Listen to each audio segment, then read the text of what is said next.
როგორც უკვე გითხარით, ნოემბერში ნობელიანტი ბობ დილანის ახალი ალბომი გამოვა. ეს არის ალბომი, რომელიც 1900 უпростоრად განახლებული ალბომი იქნება, რომელიც 1974 წელს არის ჩაწერილი. ჟურნალ Rolling Stones შეფასებით ის ითვლება დილანის მთავარ ალბომად და შესულია ისტორიაში 20 საუკეთესო ალბომთა სიაში. ალბომი შედგება 6 კომპაქტ დისკისგან და მისი სახელწოდება More Blood, More Tracks. გამოდის ასევე მეორე დიდი მუსიკოსის პრინცის ახალი ალბომი Piano and the Microphone. ეს არის 1983 წელს ალბომზე მუშაობისას ჩანაწერები, სადაც პრინცი საკუთარ სახლში პიანინოზე მუშაობს და მე პირადად ერთი სული მაქვს მოვისმინო ეს ჩანაწერები, რომელიც დარწმუნებული ვარ ძალიან საინტერესო იქნება. დღეს ჩემს რუბრიკაში სწორედ ეპოქალურ მუსიკალურ ალბომებზე უნდა ვისაუბროთ მუსიკის ჟურნალისტთან ნიკო ნერგაძესთან ერთად. ნიკო, დილამშვიდობისა, მობრძანდით, დაბრძანდით ჩვენთან. კეთილი იყოს თქვენი ფეხი. პრინცი არ ვიცი, მაგრამ ბობ დილანი თუ ნობელის პრემიის ლაურეატი იყო, ეს ნამდვილად არ ვიცოდი დიდი ლიტერატურაში. ცოტა ხნის წინ მოხდა შარშანწინი. შარშანწინი 2016 წელს მოხდა ეს ყველაფერი.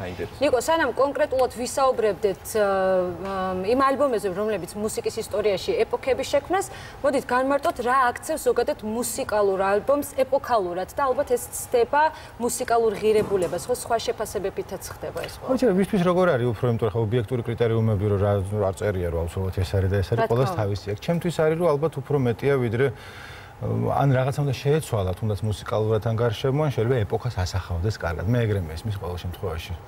რაც ეპოქალური არის რომ ან რაღაც სულისკვეთებას, მაჯისცემას გრძნობს ეპოქის და ან თვითონ რაღაცას მე აკეთებს რა. მაშინ შენი აზრით რომელია აი ეს ეპოქა როდის შეიქმნა ეს ყველაზე ეპოქალური ალბომები თუ შეგიძლია დაასახელოს შენთვის და ასევე მსოფლიოსთვის რომელი ყველას თავისი აქვს ყველაზე უფრო როცა ვთქვათ როკი ვითარდებოდა და ისე 60-იანი წლები იყო როცა რამდენიმე რაღაცა ხდება ამერიკაში რა ერთი ვიეტნამის ომი იყო რამაც საპროტესტო ტალღა გამოიწვია და ამასთან დაკავშირებით რაც უამრავი სიმღერა იწერებოდა და ნუ ამის პარალელურად იყო სამოქალაქო მოძრაობა ქუჩაში ხალხი გამოდიოდა ახალგაზრდები და პარალელურად ჰიპების მოძრაობა ყველაზე მეტი რაღაცები ჩემი აზრით მაგ დროს ხდებოდა შენზე ყველაზე მეტად რომელმა ალბომმა მოახდინა დიდი შთაბეჭდილება პირადად შენთვის რომელი იყო ყველაზე შთამბეჭდავი იმ დროიდან თუ საერთოდ რაც მომისმენია ვიცი რა თუნდაც იმ დროიდან და თუნდაც ახლა აი the best all the time. I'm მთელი დროის ყველაზე საუკეთესო. ეს შეკითხვა მაგას ვერ პასუხს თუ რაღაცა ერთს ვერ გამოყოფერა დროს 10-20 მაინც უნდა თქვა, მაგრამ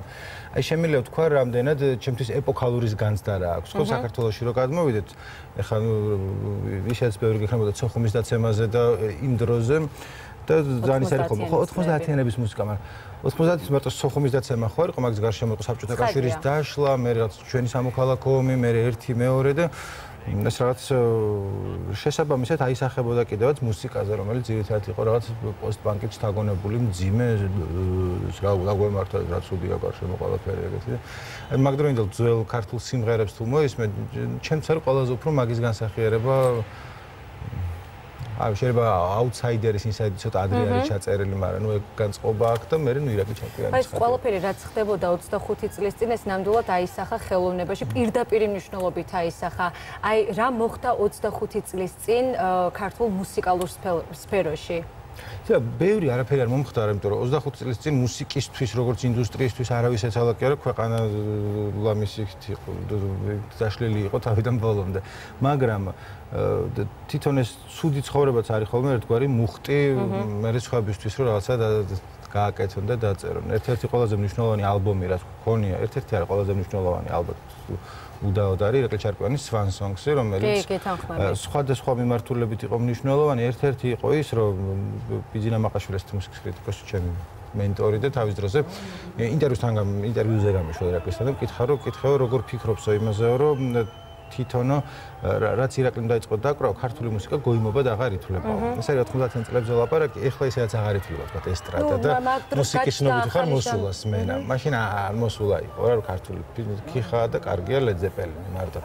და აი ირაკლის მერე გარდა იმისა, რომ იმ დროს ასახავდა, მოდაში იყო ქართული მოსულა ნაკო შეიძლება. ასე თქვა გარღვია ის საზღვრები თავისუფლების ენით გამოხატა ეს ყველაფერი, ახალი ჟანრებიც კი წამოვიდა მას შემდეგ და ჩემი აზრით მე მიმაჩნია რომ ირაკლი ჩარკვიანის მაინც ვერაფერი ვერ გადაფარა. ირაკლი ჩარკვიანმა შექმნა ეპოქა, მე ასე ვიტყოდი ალბათ თქვენც ასე თან მუღამი რა ქონდა რომ იმისი ერთი მხრივ ძიმე სიმღერებიც არის, იმიტომ რომ აი წაგებული ომის ფონზე და ქვეყანაში მიმდინარე ფონზე რაღაც ერთ ხასიათზეც ხარ, მაგრამ ერთ-ერთი ჩემი საყვარელი სიმღერა მაგ ალბომიდან, თუმცა ყველა კარგი არის გვარდია, რომელიც არის ჩვენად გვარდია ჩვენ ვისაც ყოველ მეტრს არის ოპტიმისტურად მარში სამხედრო სიმღერა, მაგრამ ეგ არის იმის ფონზე, რომ წაგებული ომის ფონზე მღერის ირაკლი, რაც არის ცოტა ირონია იგრძნობა, მაგრამ ამავე დროს გულწრფელია და მომწონს ხოლმე, როცა განსხვავებული გრძნობები მოდის სიმღერიდან.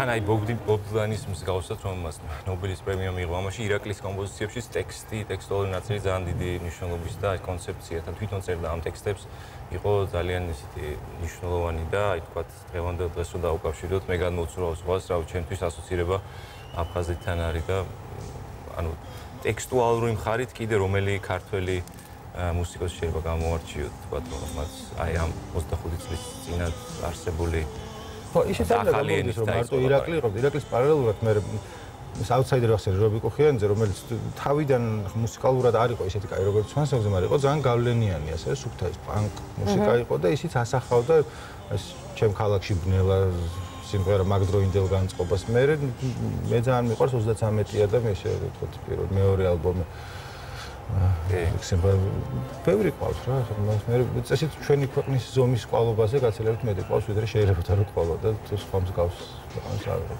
და ასევე მინდა კიდევ დაუბრუნოთ მსოფლიოს ეპოქალურ ალბომებზე და ვუდსტოკიც რომ გავიხსენოთ, ესეც იყო ეპოქა, რომელმაც ძალიან დიდი შთაბეჭდილება მოახდინა და გახმაურებული თემა იყო. მართალი ხარ, მან როგორ იყო, იცი რომ არ იყო აუცილებელი რომ ალბომი გამოსულიყო ფიზიკური ფორმით და ეგ ყოფილიყო გავლენიანი, ანუ არის მოვლენები, რომელიც ვუდსტოკის ალბომადაც გამოვიდა მე, მაგრამ მუღამი ქონდა ის რომ ზოგი ცოცხალი შესრულება იყო ისეთი, რაც მე რაღაცას სულიდან ხოვდა. ვუდსტოკზე ვინც იყო ნამყოფი იმისთვის, აი ეგ არის ის, რაც ალბათ პიკი მუსიკალური რაღაც ყოფნისა, სადაც ყოფილა, ძალიან და ჩამოყალიბდა სათხარი ბევრი ყოფილა, მაგრამ თქვა აი ვუდსტოკი ზოგი არის ალბომი, თქვა მაილს დევის აქვს სამჯერ გამოშვებული ალბომი, რომელმაც სამყარო შეცვალა, მაგრამ სამყარო მუსიკალური გარშემო შეიძლება ბევრი არაფერი, მაგრამ მუსიკაში გადაწყვეტილი ჯაზში გადახტილება მოახდინა და კულ ჯაზი იქნება თუ როკის და ჯაზის ფიუჟენი თუ რა ვიცი კიდე რაღაცა სხვა. მე მართლა ესე კარგად ვერ ვერკვევ მაილს დევისს, მაგრამ ხო იცი რომ არა, ნუ მაილს დევისი ნამდვილად არის ის ეპოქა, რომელიც იყო ძალიან აქტუალური, იქნება არის და იქნება ყოველთვის. და ისევ მინდა დაუბრუნდეთ პროტესტი, თვით გამორკვევა, ეს შეფასება, გადაფასება, ეს ყველაფერი ხელოვნების და მუსიკის ენით ხდება ხოლმე და აი როგორ გაიაზრა საქართველომ ის, რაც 25 წლის წინ მოხდა და დღეს რას ვკითხულობთ ჩვენ ქართული მუსიკის ისტორიაში შენი შეფასებით. დღეს როგორ შეიძლება ეს შევაფასოთ? აი ეს მთელი პერიოდი რაც გამოვიდა. ხდება მნიშვნელოვანი ყველაზე ბოლო რამდენიმე წლის განმავლობაში იყო ის, რომ მუსიკალურად რაც შეესვალა იყო, რომ ჰიპ-ჰოპმა წამოიწია წინ და ელექტრონულმა მუსიკამ, რომელსაც გადაფარა პრინციპში, არის როკ ჯგუფებიც, რომლებიც რაღაცას უკრავენ, მაგრამ საინტერესო რაც არის და ნახვები, რასაც მეტი აქვს YouTube-ზე და რასაც რომ მოისმენდა ითქვა და ნახეს, ნახე რა თქვა, უფრო ჰიპ-ჰოპში ხდება ხოლმე, ანუ ელექტრონულ მუსიკაში, მაგრამ ტექნო იქნება თუ ჰაუსი, იმას ტექსტი ნაკლებად აქვს ხოლმე და მიუხედავად თავისა, მანდაც ახლა საპროტესტო მოძრაობა აგერ იყო, ხო, ქუჩაში გამოვიდა ხალხი და საპროტესტო რეივი ქონდეს და მე ვიტყოდი, რომ ძალიან დიდი გარდატეხა მოხდა მუსიკალურ სფეროში, აუცილებელს ტექსტი ჰქონდა. შეიძლება სხვანაირი მუხტი სხვა იყო და ის მუხტი, რომელიც ჩვენ მსოფლიოს დავანახეთ, ყველა მაგას აღნიშნავდა და ყველა მაგაზე საუბრობდა. ნამდვილად ეს ბოლო რამოდენიმე წელია საქართველოსთვის მუსიკალურ სამყაროში ძალიან დიდი გარდატეხა მოხდა. შეიძლება ვიღაცისთვის მისასალმებელია, შეიძლება ვიღაცისთვის მისაღებია ელექტრონული მუსიკა, თუმცა ის ფაქტი, რომ დღეს ჩვენ სოფლიოში ვართ ერთ-ერთი ყველაზე ტურისტული ადგილი, თუნდაც ელექტრონულ მუსიკაში, შენი დამოკიდებულება როგორი არის? ხანდახან რომ კაი, ხა ზედმეტიც ნუ მოგდის ხო ცოტა სტატია რო გამოვა და ძირს ბერლინი გამომარჯვეს, არა ეგრეა, მაგრამ ნუ ხეთი ცოტა რო შექნება რომ კაი, კარგია, მაგრამ ნუ ხა ძალიანაც ნუ გავყოჩდებით, მაგრამ ნამდვილად ეგრეა, ძალიან ბევრი კარგი თავმომწონე ევროპულ ქალაქს შეიძლება ჯობდეს მაგ მხრივ ღამის კულტურით ელექტრონ ბოდიში კლუბების ცენტრ, იმიტომ რომ მე მან მეორე მხარე არის, რაზეც წუწუნებ ხოლმე, რომ იქ შეიძლება ბენკლოკი არ უკრავდეს კვირაში ერთხელ, მაგრამ ნუ სხვანაირად ტრამვაი უკეთესად დადის და მეტი პარკი აქვს და ხვდებიან საცხოვრებლად ისჯობია მაინც, მაგრამ მეორე მხრივ ნუ თავმოსაწონიც გვაქვს და ხო თქვი რომ ტრიალებ მე. ისიც გვაქვს, მაგრამ ეს სამოვიდნე ეს არის. Beatlesი, Pink Floyd, Rolling Stones, ესენი არიან ის ჯგუფები, რომლებიც ძალიან დიდი ეპოქალური ალბომები შექმნეს. შენი დამოკიდებულება მათ მიმართ და ამ მათი ალბომების მიმართ. რომელი იყო ყველაზე შთამბეჭდავი ალბომი თქვათ შენთვის Beatlesის? Beatles ძალიან Beatles ჩემი საყვარელი ჯგუფია საერთოდ ძალიან რთულად წარმომიდგენია რომ ვინმეს მუსიკა უყვარდეს და Beatlesი არ უყვარდეს. ალბათ ყველაზე დიდი ხნის განმავლობაში რაც არის White Album, არ ითვლება საუკეთესო ალბომად, მაგრამ ნუ ბევრი კარგი სიმღერა არის, რომელიც აგეკიდება ადამიანს. მაგრამ ითვლება ხოლმე რა ხან Abbey Road-ია და ხან ის არის Rubber Soul. მე პირადად ვიქნები გულწრფელი და ვიტყვი რომ მე მაინდა-მაინც არ მიყვარს Beatlesი და თუნდაც ეს ჯგუფები რომელიც დავასახელი, მაგრამ მარტო იმიტომ რომ ამ ადამიანებმა შექმნეს ეპოქა და მე არ მეგულება ადამიანი თუნდაც ახალი თაობიდან ვინც არ იცის ამ ადამიანების შესახებ და აი ზუსტად ეს არის როდესაც შენ ქმნი ეპოქას და შენ ქმნი იმ ისტორიას რომელიც მუდამ თაობიდან თაობას გადაეცემა. გაგა, შენ თუ უსმენ Beatlesებს? Beatlesი ძალიან პორტფოლიოს ბავშვობიდან მახსოვს ერთ-ერთი ალბომი მაჩუკა მამა ჩემის მეგობარმა და ის იყო რა თქმა უნდა პირატულ დისკზე ჩაწერილი და იმის მერე რომელი ალბომი იყო ეს ალბათ Abbey Road ალბათ ეს იყო არა პირატული იყო ანუ სახში ჩაწერილი კომპაქტ დისკი იყო და იმის მერე ძალიან შემიყვარდა და რავის ბევრი ალბომი მაქვს მოსმენი და ნანახი და რომელიმეს თუ გამოარჩევდი ეხლა ამჟამად შენთვის ყველაზე ძვირფასი ალბომი ალბათ Abbey Road არის ყველაზე ისეთი გამოჩეული. ხა ისიც არის რა ნახე რომ ალბომებს თავიდან ბოლომდე უფრო იშვიათად უსმენ ხოლმე ინტერნეტმა ძალიან შეცვალა და რა თქმა სიმღერები გაქვს და კი მომისმენია, მაგრამ გაცილებით უფრო ადვილია რომ სიმღერების ნაკრები მოისმინო ვიდრე ალბომი. ადრე იყო რომ ფირფიტას დადებდე თავიდან ბოლომდე მიდის და ერთ სიმღერაში ერთხელ თუ ცვალე ბაზრი არ აქვს ალბომის რომ მოусმინო. ან დისკი და ეხა არის რომ Spotify თუ რა. ერთი ესეც შეკითხავს ხა თანამედროვე მსოფლიოში YouTube-მა ცხადია რაღაც ფაქტის არის რომ რაღაც მსოფლიოს შეცვალა თქვათ ამ ალბომების გაყიდვების კუთხით, თქვათ აი მუსიკალური ახალი ნაწარმოებების წარმოდგენით YouTube-ზე ყველაფერი ხელმისაწვდომი. შენი აზრით სამავოდ ეს რა გავლენას იქონიებს ზოგადად მუსიკალურ სამყაროში, თქვათ ალბომების გამოშვების მხრივ და YouTube-ი რაღაც ძალიან დიდი პლატფორმა გახდა, რაღაცა გიგანტი, ყველა მიცის, ყველას არ მიიღებს. YouTube-ი უბრალოდ ცალ-ცალკე სიმღერების მოსასმენად, აი ალბომ თუ მუსიკას უსმენ, Spotify ჯერ არ არის საქართველოში, მაგრამ მაინც შეგიძლია თუ ჩალიჩებ კონდეს, ან არის სხვა სტრიმინგ სერვისები, Google Play Music, რომელიც შეგიძლია კონდეს. ჩალიჩებ და ბაქს. არა, მე Google Play Music-ის კაცი ვარ, რომელიც ხანდახან მეძვირება ხოლმე, განსაკუთრებით დოლარის ფასი თუ წავიდა, $9 ღირს და მეთქი რა ამბავია, მაგრამ მე რომ ახსენები ჩემი თავი პატარა, რომ მითხრან, რომ 20 ლარი თვეში და ყველა სიმღერა რაც წარმოგიდგენია შენია მოისმინა ნებისმიერ დროს. მაგაზე მეც ხარჯავდი, თან ნაკლები ფული მქონდა დისკებში მარტო რომ მეყირა მთელი ჩემი ხელფასი მიდიოდა კასეტაზე ჩავწერე და ალბათ დიდი კოლექციაა. ეხლა აღარ მაქვს საერთოდ, იმიტომ რომ აღარ არის საჭირო. ძველი კასეტებზე მქონდა და გავაჩუქე მე. ზუსტად ჩემს გარშემო არიან ადამიანები, მუსიკოსები, მომღერლები, რომლებსაც სურვილი აქვთ, მაგრამ ყველას აქვს ეს არგუმენტი, რომ აი რა აზრი აქვს.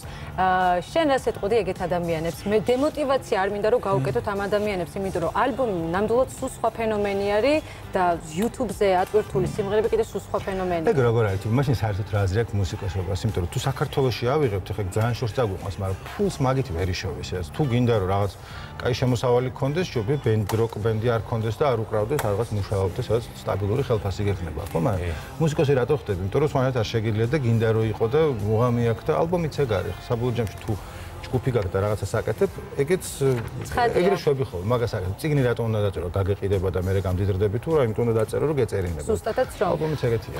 ნიკო, ძალიან დიდი მადლობა რომ მოყვედით ჩვენთან საინტერესო საუბრისთვის.